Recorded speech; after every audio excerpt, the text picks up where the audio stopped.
Shabbat shalom, Shabbat shalom, Shabbat shalom. This is Yermiyah, YOSHSHAALIA, BENYAHREAL, and this is Real Talk, and this is part 2. Part 2, can we keep the law, statutes, and commandments in the land of our captivity?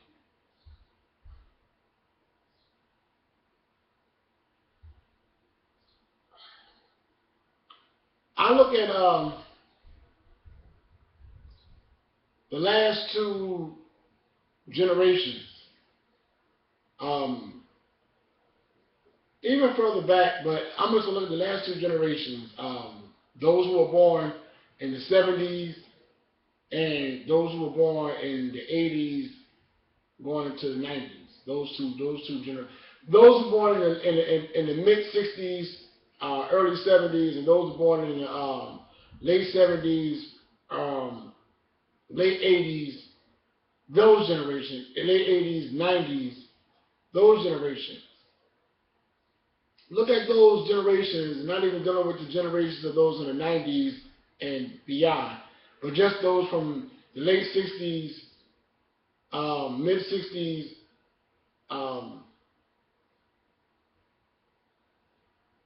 all the way up to the late 80s, going into the 90s. And when I look at those generations, because I came up in around that era, or one of those eras, I'm not going to say which one, but, well, I got a son that's 25 years old, so that should tell you something. And I got another son that's 20. That should tell you something as well.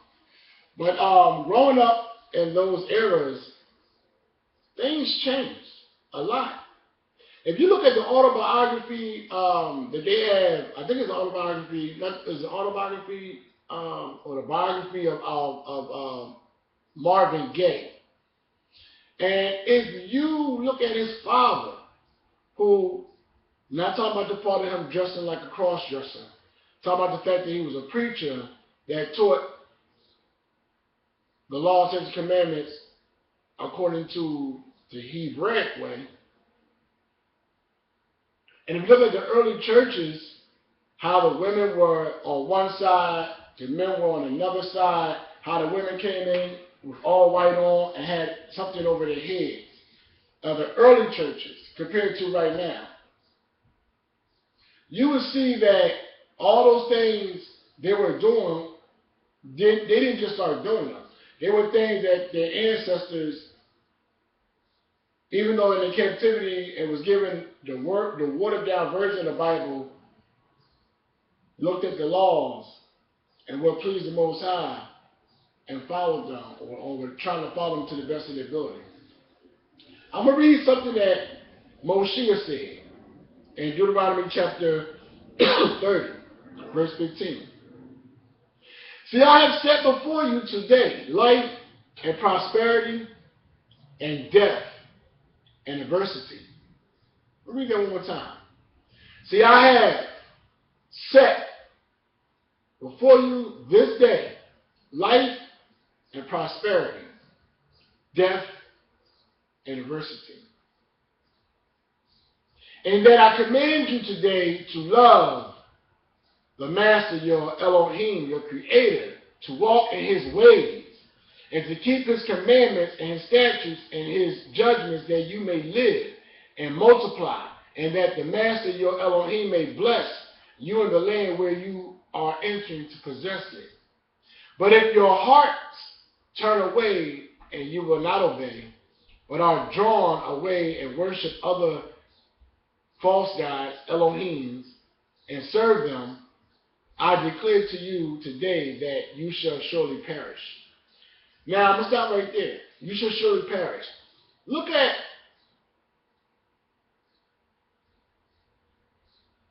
the Aki and the Cody next time you're driving on the way to work, or you're out going to the supermarket. Look at them that are of the nation of YOSHSHAALIA, that are out there homeless on the street. And I'm talking about the ones that are not homeless because they smoke their money up, but those who are homeless due to the fact of economics, and they've been out there for years, maybe even decades. Clothes is filthy dirty. Clothes are filthy dirty. They suffering.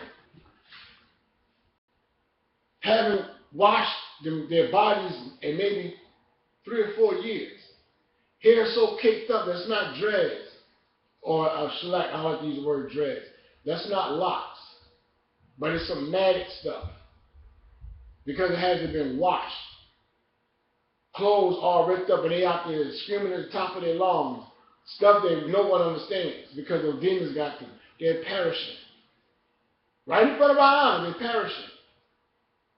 Women and children perishing out there on the streets. Because they neglected to keep these laws. We neglected to keep these laws. And those of us who Most High have chastised, like me personally, I've been homeless 3 times. And when I say homeless, I mean the first time I ever been homeless in my life was a few years ago. And I was homeless for 30 days. I never in my life ever, up until that point, ever been homeless. And I'm going to tell you how I got there. I went through a bad and bitter divorce with my daughter's mother. We separated, and she caused so much problems in my life that, you know, if I did not leave, I would have probably either murdered her or definitely would have got murdered by the police, or someone would have killed me. I had lost my everlasting mind, and I was in the truth.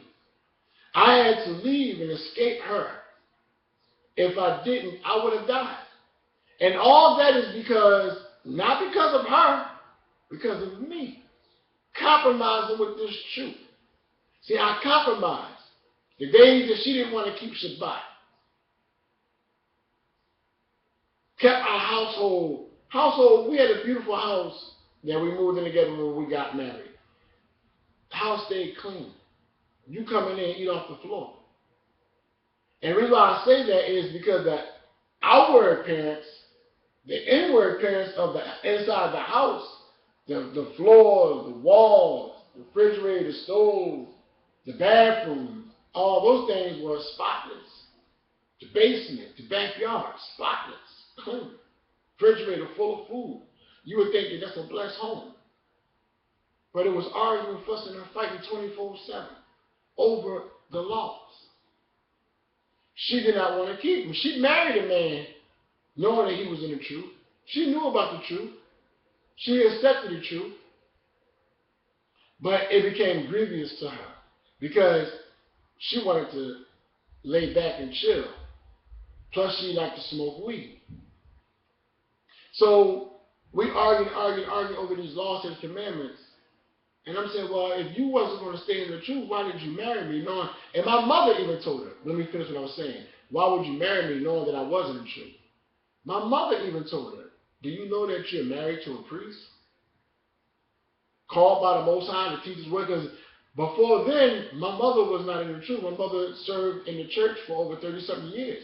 And it's by the grace of the Most High using me to bring my mother into the truth 11 months before she passed away. But at the time, before she passed away, when she came into the truth, she had just gradually came in, just barely came in, and she accepted the teaching that the Most High was bringing out through me to give to her, using this vessel to teach my mother, because he knew that her days were, numbered. He knew that she was going to go to sleep, and he wanted her to know the truth. My mother told her, do you not know that you're married to a priest? I remember me and my daughter mother arguing one day at my mother's house. And I had told my daughter mother everything that the Most High put on my heart. And everything I told her came to light. Every single thing, even what was going to happen to me. Because he also gave me a prophecy of what was going to happen to me. And it happened exactly as he said it did. Judgment fell on me as well. Not just on her, but on me too. And as I argued and fussed with her about feast days, she viciously, maliciously behind my back was just doing things. One of the things that she did, she purposely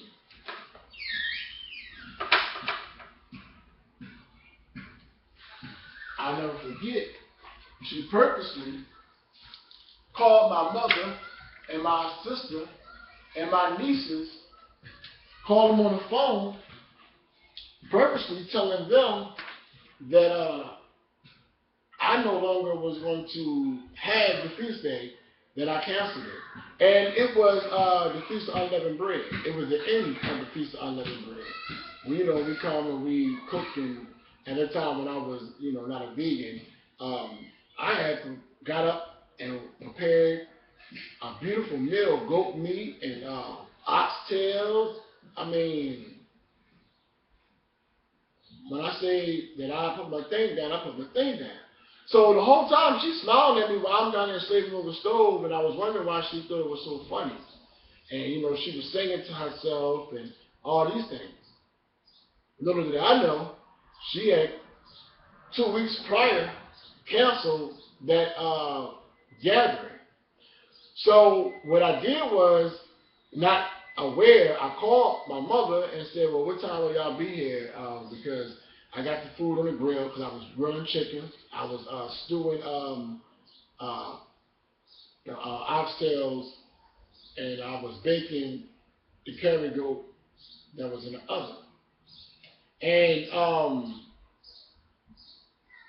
along with the other stuff that went with the meal. And my mother said, well, your wife called us 2 weeks ago and said that it was canceled. I never knew. First time. That's why she was laughing. And I just went off. I went up there and I asked her, why would you tell my mother, these lies? Oh, I thought you weren't having them. I said, well, that's all I've been talking about. Why do you think I went to the market and bought extra food to feed my family when they come over, our family when they come over? Because, I have my mother, my sister, my nieces and nephews, which she has 5 kids, so we had a total plus us and our daughter, about maybe 8, 9 people there that was going to eat. So why would you tell them, not? And then I had, going over scriptures, I had things lined out that, a presentation that I was coming to my family with, we have a good, a good end of Feast of Tabernacles. But she got mad because, I told her they were coming. So then she's going to go downstairs and make her famous macaroni and cheese. But the whole time, she was laughing at me. And this is the type of stuff that I had to deal with, being unevenly yoked. With those who do not want to keep these laws, statutes, and commandments. A lot of people don't want to keep these laws, statutes, and commandments because they're grievous to them. I don't know when it's grievous for people to get together and eat. You get together on 4th of July, Memorial Day, and all the other pagan days where there's food brought out. So why, when it comes to the feast days of the Most High, there's a problem with it? There's a problem with Passover. We enjoy Passover. We enjoy the unleavened bread. We enjoy the lamb meat. Even though I'm a vegan, that's the only time I eat meat is Passover. We enjoy the feast days we have. I mean, we drink wine.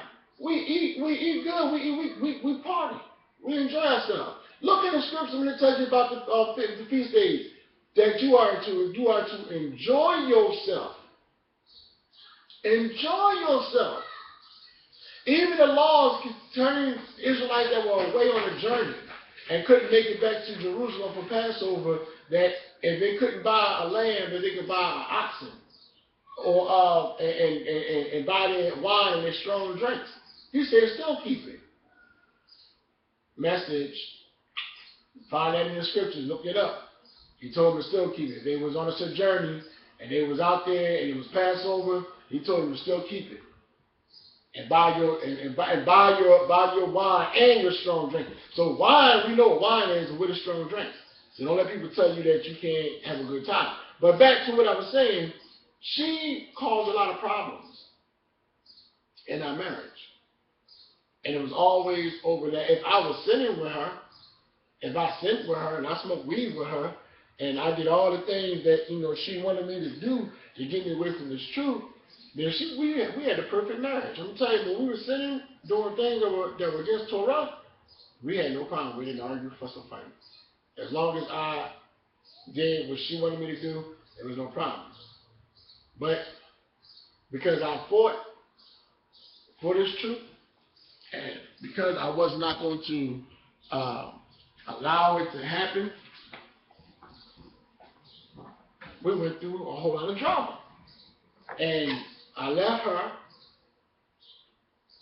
divorced her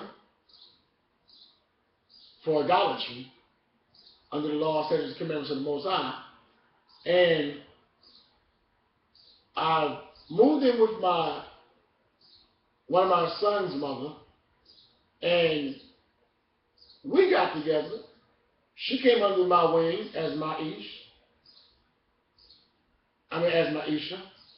And for a little while, she was in the truth. For a little while, she followed the law, statutes, and commandments. Because we first talked about it, I said, listen, I know when I come down there, you might think, because I was coming to visit my son, and I said, you might think that, we're going to get together or something. We haven't been together in, at that time, 16 years. My son was 16 at the time. But I needed to get away, and I wanted to visit my son because, to be honest, I had never saw my son. I knew of him. But she had left the city and moved away. And I always wanted to meet my son. So I was going through stuff with my daughter's mother, and that was a perfect time for me to meet my son, get away from, the city, and fall back in a country environment and get my mind together and get back with the Most High. So when I went down there, the first thing I did was establish the law inside their home. First thing I did. She obliged with it. One of her daughters had a problem with it. But we had Shabbat service. Pretty much it was pretty good. But as time went on, 2 years down the road, people returned back to their vomit. And once again, I'm doing Shabbat by myself. Once again, I'm studying by myself. And everybody's kicking it on Shabbat in the house, watching anything they want to watch. Now the pork is being brought back into the house, secretly being shoved in the freezer, hidden in the back. People coming over the house, women, should I say, coming over the house who don't know how to obey any type of law, coming in bringing food over that is defiled food that we are not allowed to eat. Just bringing my son's mother this rib that I had back into the vomit that she threw up, got her back to eating it up. So I made a choice that I was going to do the best that I could to try to make sure that I take care of this family, because one of her daughters had a child. One of her daughters had a child already, and another daughter, the youngest one, that was 14, ended up getting pregnant and having a child. So at that time, I didn't want to just leave them because I was the only one that had income. And then when she did get a job, she ended up losing that job. But I think purposely so I wouldn't leave her. I told her once she got a job, I was going. But she ended up losing her job, and her other daughter, older daughter, had a job working at the same place. They both lost their job around the same time, which, to me, it just seemed like it was so fitting. But because of me compromising and breaking the laws, I ended up being, once I left from her, I went and lived on a farm. I hired myself out as a hired hand on a farm, and I lived on a farm. And I had my own trailer, and I lived and worked on the farm. I learned on that farm how to build greenhouses. I built greenhouses. I tilled the land. I grew crops, all those things. I tended animals. I know everything that it is to run a farm. As far as animals, growing crops, all those things. I know how to do them. Right now, I'm sitting here growing tomatoes. This is one of the tomato plants that is growing right now that we're growing. Just growing some tomatoes and some basil. My wife is growing. Aisha's growing. And in this pot right here, just to show you, you might not be able to see inside of here, but inside of there, your little white speck you see is an apple tree growing. Apple tree. Because when we move from where we are now, we're going to move into a house that has a yard where we're going to put that apple tree there. And that's where we're going to remain until we exit out of here and go into the wilderness. We might be grown before that tree actually becomes fully grown before it bears fruit. But anyway, because of being on that farm, I prayed and prayed and prayed and prayed. And I was in tune with the spirit of the Most High, the Ruach. I was in tune with keeping the law, statutes, and commandments, because I was on a farm with someone who's supposed to have been a law keeper, a commandment keeper of another nation. Wasn't of the same nation. It wasn't of YOSHSHAALIA, but was someone who cleaved unto the nation of YOSHSHAALIA and believed in keeping the law. I'm not going to say his name, but I met him through Pastor Deut. Anyway, it didn't work out because he wanted me to work on Shabbat, and I would refuse to do so. And because of that, not looking at the fact that I did in 4 days or 3 days of him not being there, traveling to Pastor Dow's camp. It was just me and one other person there on the farm, and I did the work of 3 men by myself. And I did it in record timing, but he didn't look at that because he was so angry that I would not break Shabbat. It was Shabbat. And I was actually online ministering to some people. He wanted me to actually come out and load some trucks when he could have waited until the sun went down, but he didn't want to. And at the time, I kept Friday sundown and Saturday sundown. I no longer keep Friday sundown and Saturday sundown. I keep Saturday sun up to Sunday sun up. So from the sun that came up on Saturday day until the sun come up on Sunday, the first day of the week, is where I keep Shabbat, and I get that from the scriptures. In the book of Matthew, or when they went to anoint the bodies of the Messiah. But anyway, as I was saying,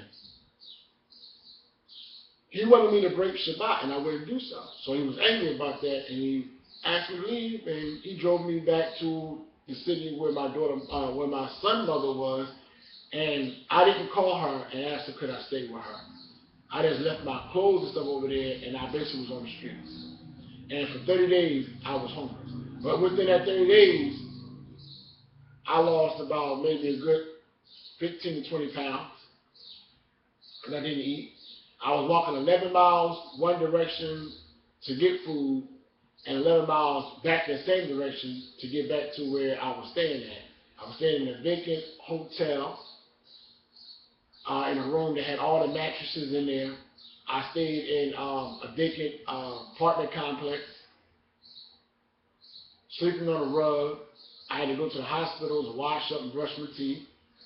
I wouldn't steal, so a lot of times I went without food. I mean, I actually went from, at that time, I was probably 185, 190 pounds. I went down to 145, maybe about 150, 51 actually. When I got weighed by the doctor, I was 151. By that time, I had gained some of that weight back because I had started working with a roofing company, and then I was working with a home remodeling small business company, and I worked for another company that remodeled and cleaned up college dorms for when children come back to college off their breaks, or when new children come to college. We were the ones that would go in and repaint all the college dorm rooms, apartments, and all those things. I worked 3 jobs. 3. Actually 4. The roofing with the Mexican, the home remodeling with Leon, the college campuses with the guy George, and with the older gentleman who had a lawn service. He would cut grass and trim trees, did those things. I worked with him as well. I worked with him on Fridays when I would get off work. If I got off early, I would work with him, or days that I had off, I would work with him off and on. Not every day, but I worked with him off and on. But the other 3 jobs were my main jobs, because when I worked with George, I might work with him for 3 days out of the week. Work with the Mexican guy that had the roofing company about 2 days out of the week. And then I worked with Leon, I worked with him every day. Even when I did the other 2 jobs, work for them, I still work with him. So I went from being homeless, and Most High blessed me because I was being renewed, and I was fighting to keep these laws. And the Most High knew that I ended up homeless because of the law. But I loved every minute of it because He tore me down and built me back up. That's why today I won't go against these laws for no one. Now, I might stumble at times, and I do. I stumble at times. And trust me, when you stumble, people will throw them up in your face quick. Don't do something around somebody and then bring up to them, well, you're supposed to do this and do that. And they be like, well, why didn't you do it last week? You didn't keep Shabbat the way you were supposed to keep it last week. You ended Shabbat early, and they'll throw that in your face. Yes, they will. So you have to always understand something, that these laws, statutes, and commandments were given unto us to keep and to do them throughout all our generations. And other people will look at you and either say one or two things about you. They're going to say, this is a wise and understanding people, or they're going to say, these are a bunch of fools. And right now, that's what they're saying, we're a bunch of fools. Because when we compromise, and I'll just give you a brief little story of my life, compromising caused me a lot of problems. Every time I was homeless, it was because I compromised the laws and commandments, or I was around someone dealing with them, compromising, that was not following the laws and was trying to pull me away from keeping the laws. So back to Deuteronomy chapter 30, verse 15, and we're going to go back to Exodus chapter 21. But I just wanted to read something that was said. It says, see, I have set before you today life and prosperity and death and adversity, and that I command you today to love the Master your Elohim, to walk in His ways, and to keep His commandments and His statutes and His judgments, that you may live and multiply, and that the Master your Elohim may bless you in the land where you are entering to possess it. But if your hearts turn away and you will not obey, but are drawn away and worship other Elohims and serve them, I declare to you today that you shall perish. And that's what's happening to our people out there.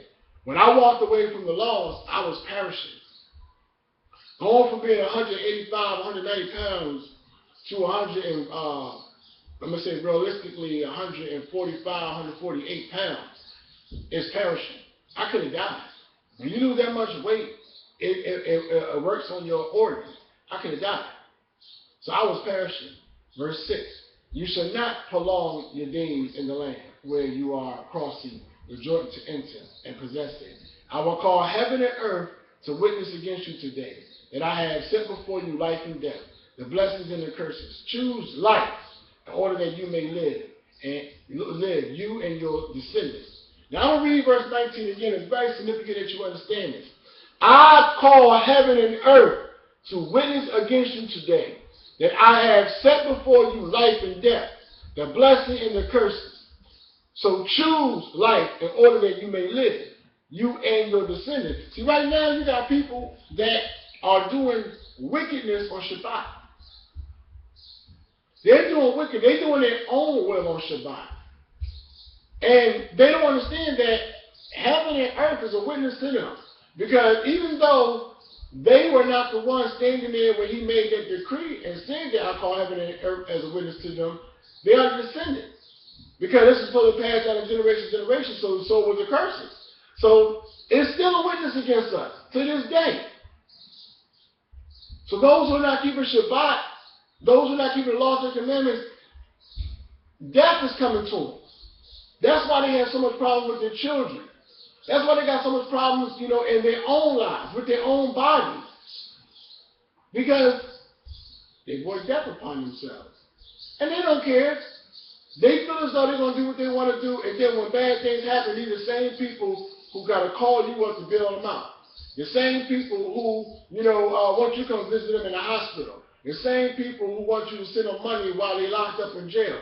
Because they broke the law, they won't keep the law, and then they get cursed, and now they're crying about it. And as soon as you help them out and get them on their feet, or come and aid them, assist them in some kind of way, and they say, yeah, well, I'm going to do right, they go right back to their garbage. They go right back to licking up their vomit. It was better for them not to know the ways of righteousness than to know the way of righteousness and to turn back. Therefore, the end is worse than the beginning. The proverb is true. A dog returns back to their vomit. Our soul goes right back to rolling in the mud. Okay, that's what they do. And I know because when I went, even when I didn't try to go back to the mud or the vomit, but I was having difficulty keeping the laws because of compromising, I suffered. How much more would it be for somebody who blatantly don't want to keep them? Who blatantly hates the laws? Who blatantly have a problem with keeping them?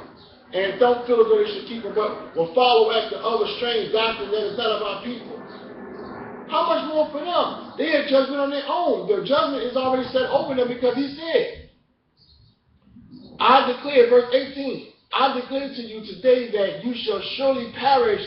You shall not prolong your days in the land where you are crossing the Jordan to enter and possess it. I call heaven and earth to witness against you today that I have set before you life and death, the blessing and cursing. So choose life in order that you may live, you and your descendants.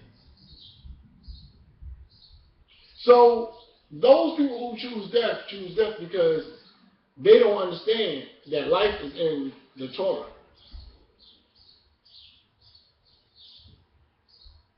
Let's read Deuteronomy chapter 11 before I go back to Exodus.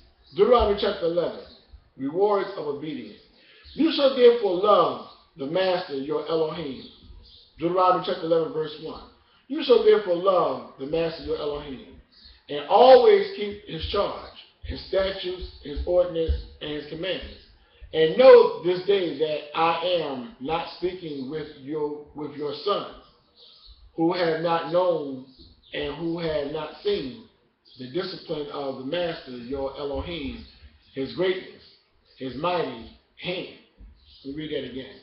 And know this day, verse 2, that I am not speaking with your sons who have not known and who have not seen the discipline of the master, your Elohim, his greatness, his mighty hand, and his outstretched arm, and his signs, and his works which he did in the midst of Egypt, to Pharaoh the king of Egypt, and to all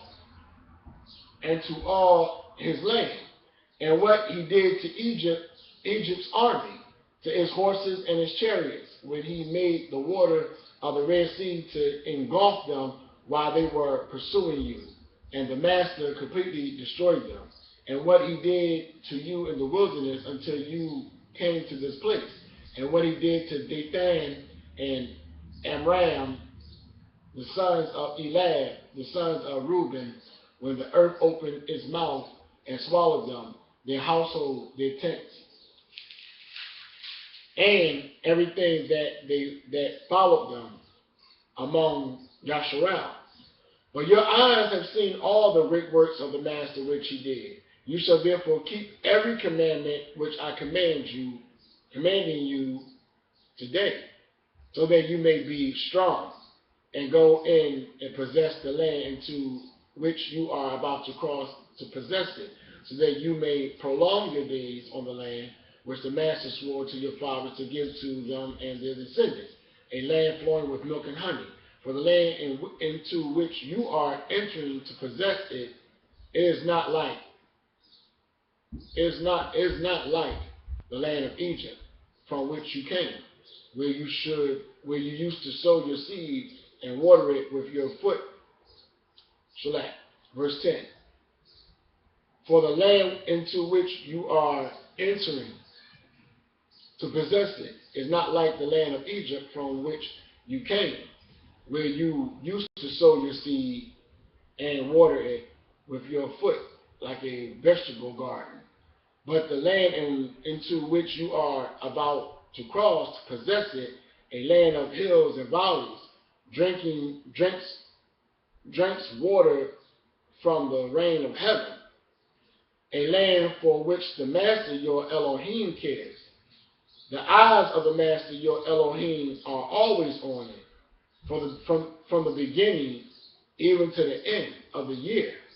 And it shall come about, if you listen obediently to my commandments, which I command you today, to love the Master your Elohim and to serve him with all your heart and all your soul, that he will give the rain for your land in its season, the early and late rain, that you may gather in your grain and your new wine and your oil. And he will give grass in your fields for your cattle, and you shall eat and be satisfied.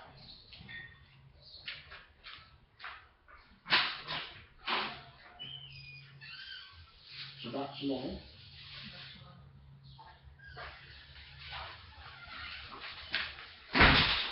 So,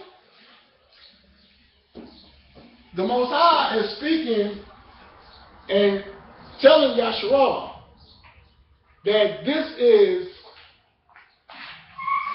what you will gather from keeping these laws, statutes, and commandments. That I will bless your fields. I will bless you in due season. I will bring its rain. I will increase you. I will give you grain and wine and oil. Verse 15, and he will give grass in your fields for your cattle, and you shall eat and be satisfied.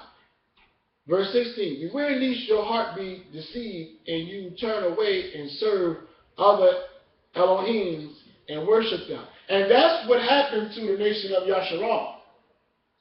Instead of them keeping the law, statutes, and commandments, they worship other idols, other gods. The sun, the moon, the stars, and the fallen angels. And we see that the other nations worship these deities. They worship the sun, they worship the moon, they worship the stars. They worship the fallen angels.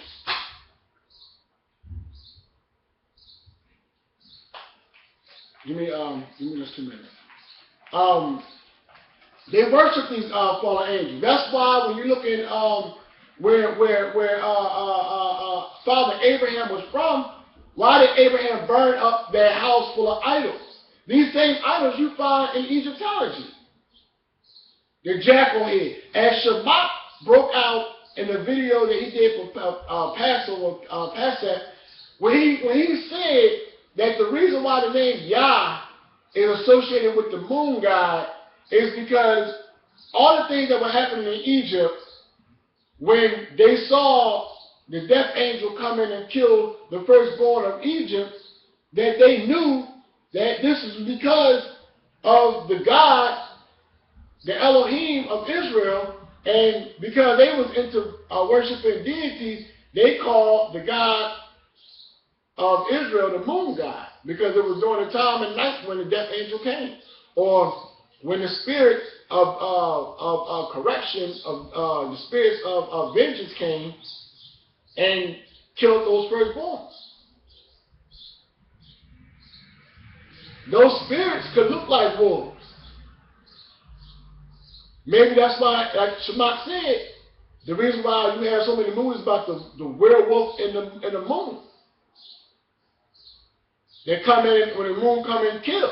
Because it could have been wolf-like spirits that came in and killed the firstborn of Egypt. And then maybe that's why they associated the moon god with the name Yah. As he was breaking down so eloquently, I missed that congregation up in North Carolina. He was breaking down so eloquently, but you have to understand something. There's not one Israelite amongst us that will make it into the new kingdom, that will make it into the wilderness without keeping these laws and commandments. I don't care what they say. They're going to perish right here in this country. They're going to die. They're going to take that chip. They're going to be subject to all kinds of things because they refuse to keep these laws and commandments.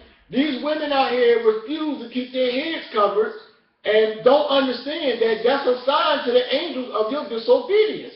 So the angels are going to come your way, disguised as humans, or inside of weak men who will be portholes for angels to come in, and they will lie with these women, bringing in children that are going to be monsters.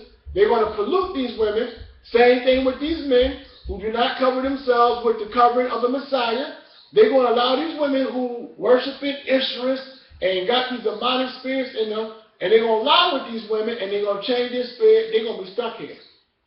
Some of them are going to suffer, but be brought out, as it says in second Esdras, that their pathway is going to be covered with thorns and thistles and bushes, but he's going to still lead them out. It's going to be painful for them.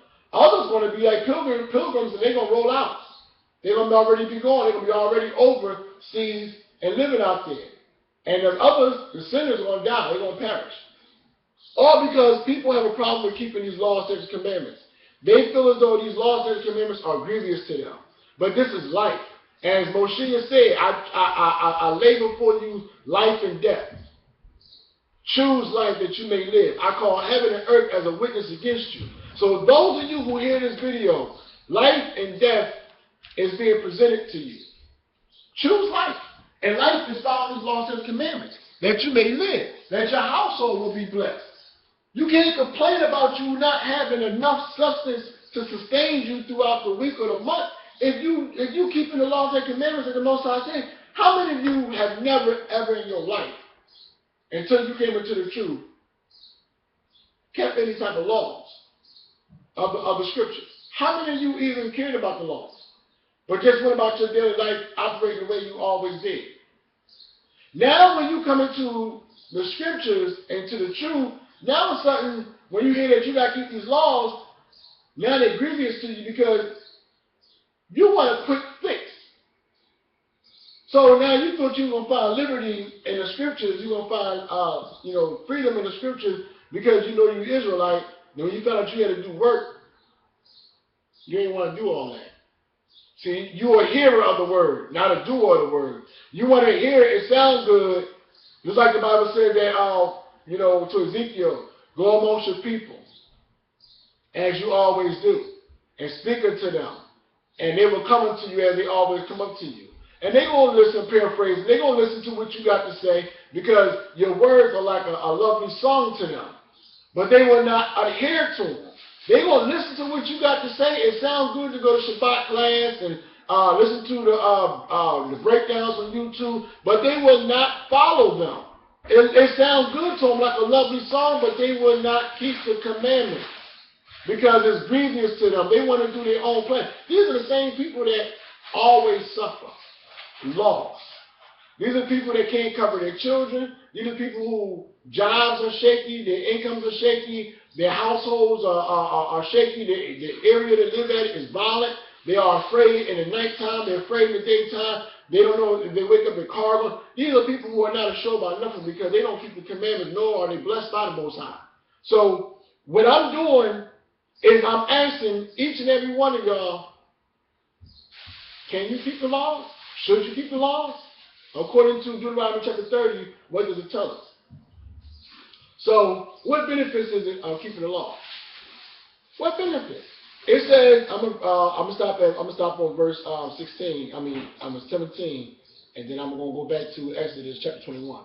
Beware, lest your heart be deceived, and you turn away and serve other Elohims and worship them, or the anger of the master will be kindled against you, and he will shut up the heavens so that there will be no rain, and the ground will not yield its fruit, and you will perish quickly from the good land which the master is giving you.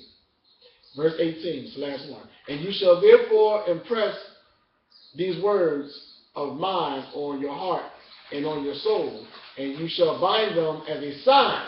See, these words, these laws, statutes, and commandments are a sign on your hand, and they shall be as frontals on your forehead. That's why you see some Israelite priests like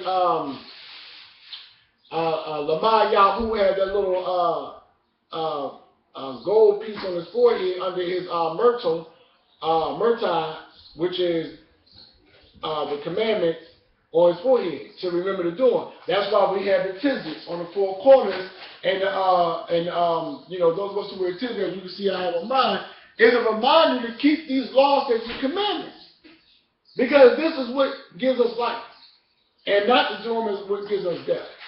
You ever listen to Yermiyah, YOSHSHAALIA, BENYAHREAL? This is Real Talk. This is part 2. Can you keep the laws, statutes, and commandments? Can you keep the laws in the land of your captivity?